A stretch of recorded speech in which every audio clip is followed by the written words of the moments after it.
Hello to my fellow nerdy, beautiful people. SuperCliff here, and thanks for tuning in on today's brand new video. And so, Sean Murphy's epic series continues within the pages of Batman, Curse of the White Knight, issue 3. Therefore, arise, riders of Thaden. Spears shall be shaken, shields shall be splintered, a sword day, a red day, and the sun rises! And if that didn't get you hyped up, then we really need to talk about your priorities. So let's do it. Issue 3 picks up from where issue 2 ended last. Azrael and his squad had just blown up Wayne Manor, with the Dark Knight still trapped within. Luckily, both Nightwing and Batgirl are able to find and retrieve Batman amongst the wreckage. Unfortunately, by doing so, they inform Batman that others from the GCPD had to know his true identity as Bruce Wayne. It's all about that circle of trust, yo. Back at GCPD, Batman recalls the events regarding Ruth's visit at Wayne Tech to the team, on how she's currently working with Joker, and that represents the Gotham elites. Batman also goes on to say that he believes Ruth is the person responsible for sending the man in the red cloak after him. Nightwing wonders why Batman let this woman walk away freely, but Batman's quick to respond, revealing that she knew everything about both Dick and Barbara, thereby was concerned for their safety. Batman essentially sums it up, figuring that Ruth needs Batman to keep Batman Devastation Fund active for the elites, or at least a Batman who's willing to cooperate. Another colorful wacko, as the well-mannered Harvey Bullitt puts it, but Batman insists that this person is no ordinary criminal, as he reveals the medallion and the journal that were taken from Joker's cell. Batman tells the group that this symbol represents an ancient cult known as the Order of Saint Dumas, and that the man who Ruth sent to kill Batman wore the same thing. Batman also reveals to the group about the information that he's been studying as of late, involving Edmund Wayne, Bruce's ancestor, and the very first Wayne to arrive in Gotham. Batman says that Edmund allied himself with a man named Bakar, who was a member of the Order of Saint Dumas. Both Bakar and Edmund wanted to cleanse Gotham of its criminals, where they would then split the land amongst themselves. However, Edmund didn't honor the agreement, and instead took everything for himself. Batman assumes that the Joker has possibly convinced this mysterious man in the red cloak that he's the descendant of Bakar. Suddenly, the group are then summoned by Commissioner Gordon, reporting that the time to interrogate the Joker is now.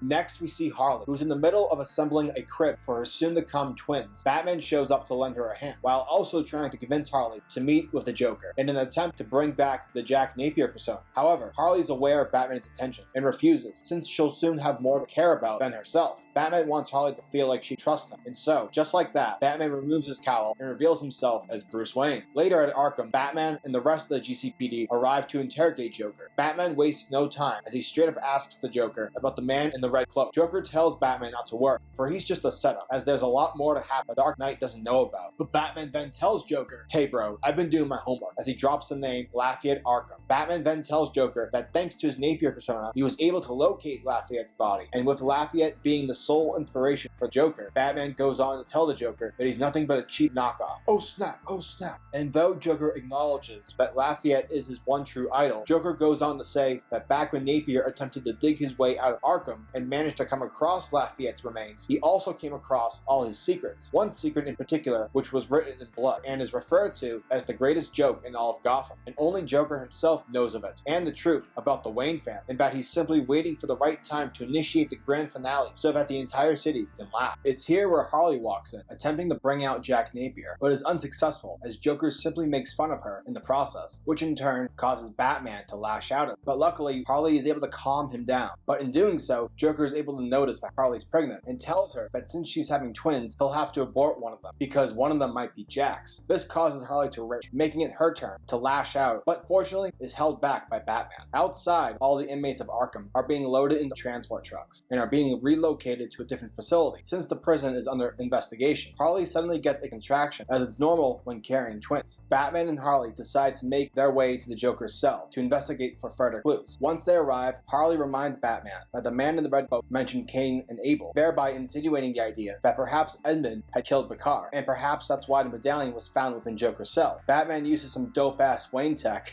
to scan the area, and quickly locates another body buried within the walls. Elsewhere in Gotham, Gordon announces to his squad that he is stepping down as commissioner, for he doesn't want to hurt the department with bad PR. Since in the last issue, Joker revealed Barbara as Batgirl, Gordon awards Montoya with the commissioner position, and soon everyone begins to celebrate by getting their drink on. Gordon then steps outside, only to be met by Batman. Gordon apologizes for having freaked out on him in the previous issue, and as Gordon shakes hands with Batman, it's when we realize that, oh no, this is not Batman, but the man in the red cloak, aka Azrael. Back at Arkham, we see Harley getting another contraction, but unfortunately, it's for real this time, as she's about to give birth to her twins, making the situation extremely awkward for Batman. Returning back to that holy shit moment, we see that Azrael has brought Gordon all the way up top of a roof. Gordon, who's attempting to resist, pulls out his gun and begins shooting, but with mad skills, Azrael is able to redirect Gordon's shots from firing at him. The gunshots alert the GCPD, who investigate, only to witness Gordon in the hands of their red-cloaked enemy. Azrael's friends also arrive, as they begin to lay down fire upon the cops, with one of their bullets wounding Bullock in the shoulder. Azrael lights up his holy sword and requests that Gordon is to tell the devil that he was sent by Azrael himself. Just moments prior to stabbing him through the stomach, Gordon then falls off the roof, only to fatally land in the alleyway down below, onto the pavement in a puddle of blood. And so, that was Sean Murphy's Batman, Curse of the White Knight, issue 3. And this was an awesome issue. I loved how when reading this, I could actually feel the danger and the amount of pressure that our characters in the story had to face. It felt very much like a roller coaster. I enjoyed the banter between Batman and Harley, and what I'm about to say might sound crazy, but after all, this is a Batman book, so I'm just gonna say it. Batman's the father. Yep. Now, I don't know how or why, but upon reading their conversations and having them be written in a flirtatious manner, oh, and of course with Batman about to deliver Harley's twins, I can't help but shake the feeling. Death in comics is never really a big deal. However, in Elseworld stories, death is 99% permanent. And so, seeing Gordon brutally killed by Azrael was narratively shocking, but also satisfying. Like, in general, this series has been doing a great job at making John Paul Valley's Azrael interesting, while also making his presence threatening. I can't wait to see what else he pulls, and y'all probably agree, but I have to say it anyways. Sean Murphy's art is so dope. I mean, come on. So overall, I really enjoyed Batman Curse of the White Knight issue number 3, and I'm gonna give this issue a 9.5 out of 10. And that wraps up today's video.